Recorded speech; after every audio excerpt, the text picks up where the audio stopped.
Welcome to the Instagram Stories for Tuesday, June 3rd. I'm your host, Daniel Hill. Today on the show, we're going to have some updates about the Edits app. Additionally, the head of Instagram, Adam Mosseri, will stop by to explain some features about stories you might not know and dive into his weekly Ask Me Anything. Additionally, Ashley Coffey from the Coffey and Code podcast will stop by to share what's new this week in the world of AI. All of that and more on today's episode, but first, a quick word from our sponsors. Welcome back. Let's start with the news portion of the show first and talk about the Edits app. This week, the Edits app has added 3 more features that you need to know about. First, more transitions. There are several new transition effects, including zoom ripple and vertical stretch, which you can easily add to every cut in your clips. There are now 35 different transition effects available in the Edits app. Additionally, they have added more track sensitivity, so you can be more precise with your video cuts. So when you tap the edge of a clip in your tracking sequence, you can refine it to the exact point you want. And the last feature the Edits team has added, apply all volume. You can now apply all volume changes to all of your clips at once to make a better audio experience for listeners, so there's not one part of the video that's way too loud. If you want to learn more about those features, I will link to the @creators account post in the show notes. You can get there directly. Now let's move on to the Adam Mosseri portion of the show. And here he is talking about stories and some features in the stories part of the Instagram app that you might not know about. A few lesser known but pretty useful tools for those of you who use stories on Instagram. The first is that you can actually retroactively add a mention to a story. So yes, you can add a sticker mention when you're creating a story, but if you want to mention someone after the fact, you can go to that story and in the bottom right, you'll see a button that says mention. And by the way, when you mention someone in a story, they can actually share that story to their stories. The second is the ability to create a list of people who will not have access to any of your stories, even if they follow you and you follow them. So you can do this by going to your profile settings, and under the who can see your content section, there's a option called stories and live. And there you can add a list of people to hide all of your stories from. You can actually also do this on a per story basis by going to that story and clicking the 3-dot menu and going to story settings in case there's a group of people who you don't want to have seeing your content no matter what, but you don't want them to know about it.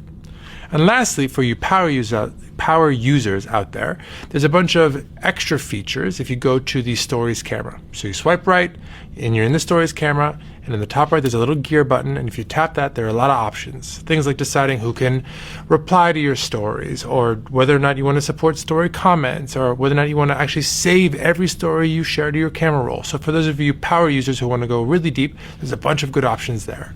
So let me know what you think. Send this to anybody who you think might find this useful. And if there are any specific features you'd like us to build into stories in the future, comment with them down below in the comments. See you all soon.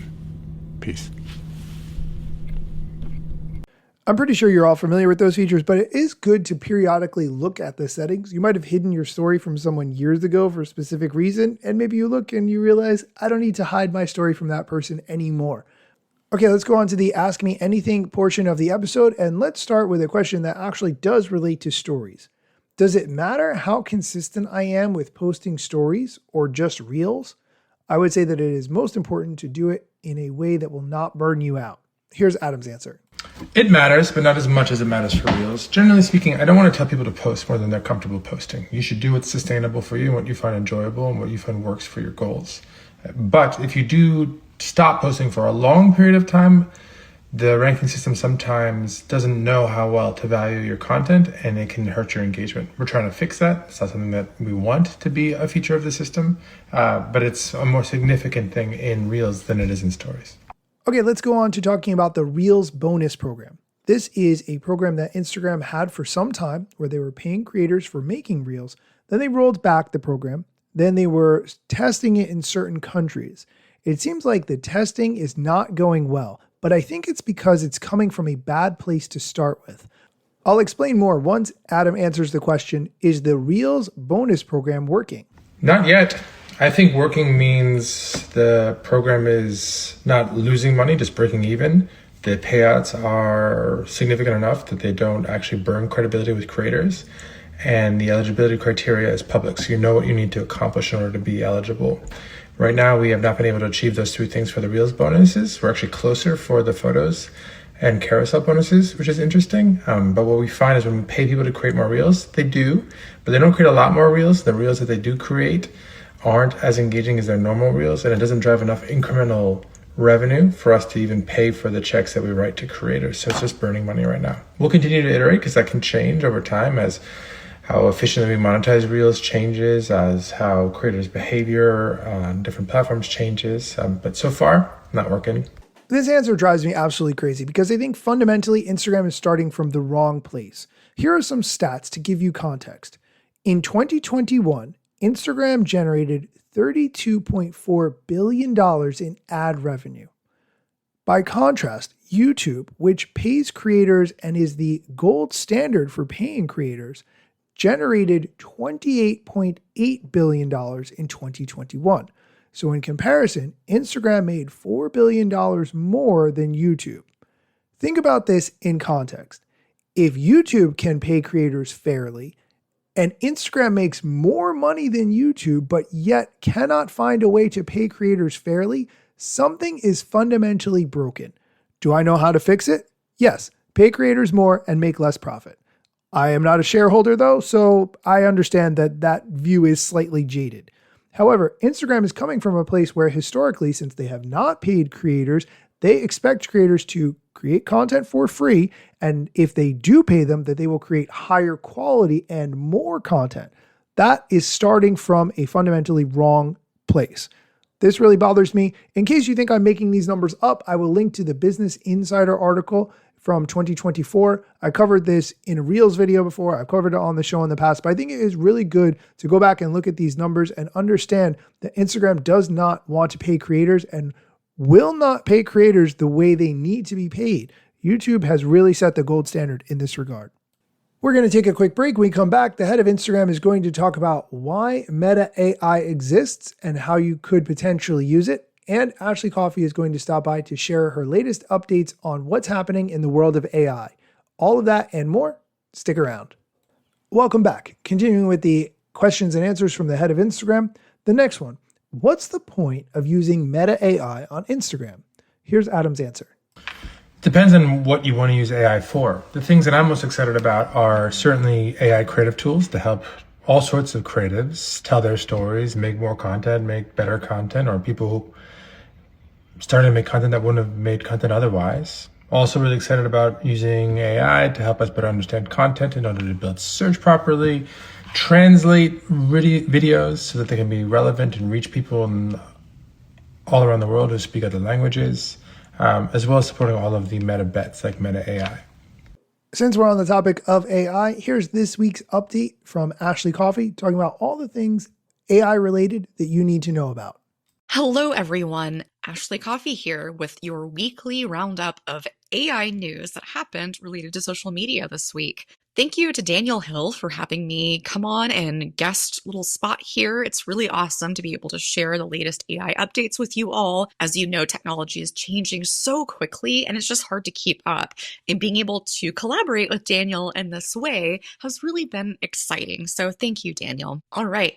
Into AI and social media news. Let's get to it. So around AI generated content and misinformation, let's talk about it. You may have seen a video sometime this week, or either on TikTok or on Instagram. I myself saw it on Instagram because I'm not on TikTok, but this video was of what looked like a service animal that was a kangaroo being held up right before getting on the plane and holding a ticket. And there's a video of a woman clearly kind of in frustration with a service agent, and the camera pans into the little kangaroo looking really sad with his little ticket. So that was fun to see, and also see the reaction from the general public. So that is actually a 100% AI generated video. So this is also sparking discussions, as it has been, about the sophistication of AI in creating believable fake content. I did a TED Talk. I've done 2 TED Talks. One of my recent ones was actually on this topic exactly, on how to spot AI and misinformation and how to learn how to spot that both in generative video, audio, and text, because you got to think multimodal now. Next up, there's also another viral video going around of an AI generated America's Got Talent contestant. If you haven't seen this, it's kind of wild.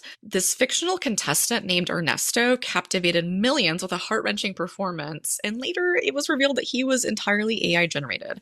So this, again, highlights the blurred lines between reality and synthetic content. Also, ESPN's Aaron Dolan warns fans of AI-driven impersonation scams. You probably have seen this as well with some popular influencers or celebrities, but Aaron Dolan cautioned her followers about fake accounts using AI to impersonate her and solicit money, emphasizing the rise of AI-generated scams on social media. So I highly recommend pausing before you click on things, before you rely on things as factual. We're just in that world now. We're going to have to double check. So watch my TED Talk. There is a checklist there. Next up, scammers are using AI to clone voices for fraud. We know that, so watch out. There has been a rise, particularly targeting the elderly to deceive them into sending money. So good and bad things about AI, we knew that. But most relevant this week is the competition of AI influencers competing for brand deals. What? So AI influencers are gaining popularity on social media, primarily because it's not a person, it's actual virtual entity that is making money without existing through brand deals, partnerships, you name it, models. And it's expanding and shifting this influencer marketing dynamic that we've seen into something that we honestly are not prepared for. So I'm going to continue to keep an eye on that. And lastly, Meta gains approval to use EU user data for AI training. They recently received approval to utilize European user data for training its AI models, which is a significant step in expanding its AI capabilities on a global scale. So if you're interested in diving deeper into any of these topics, please feel free to find me on Instagram and shoot me a DM. I'm over on Coffey and Code, COFFEYAND. That's my podcast where I talk about technology and try to help you stay informed. So again, this is Ashley Coffey. Thanks for allowing me to come back and share some AI news. Thanks, Ashley. I will link to how you can find Ashley online in the show notes, and I will also link to Ashley's TED Talk so you can watch that too. That is going to do it for today's episode. I am working on an email newsletter roundup of all the social media news stories from the past week that you need to know about. If that's interesting to you, please send me a DM at Daniel Hill Media and I will send you a copy of it. Let me tell you a couple things that you should know about me. A product manager but do not have a bachelor's degree, but actually that's factually a fraction of me. And other fractions posting content irregular and irrationally. Still probably won't get a job at the Gram. They forgot, they don't know, or don't care who I am. That's why you never see me at the parties and events. My lack of followers must make me irrelevant. Don't have a course, a book to sell to make a bag of grand. Not a social media marketer, don't represent any brands. Plain to see, don't have an agency, but I got a lot of spam. Just putting in my work without the glitz and glam. Won't catch me eating fish unless it's shrimp or clam. No six pack, no risk that, there's a gym card in my hand. Don't have a full-time job, but I got a lot of plans. Stay plotting, dropping knowledge on TikTok and Instagram.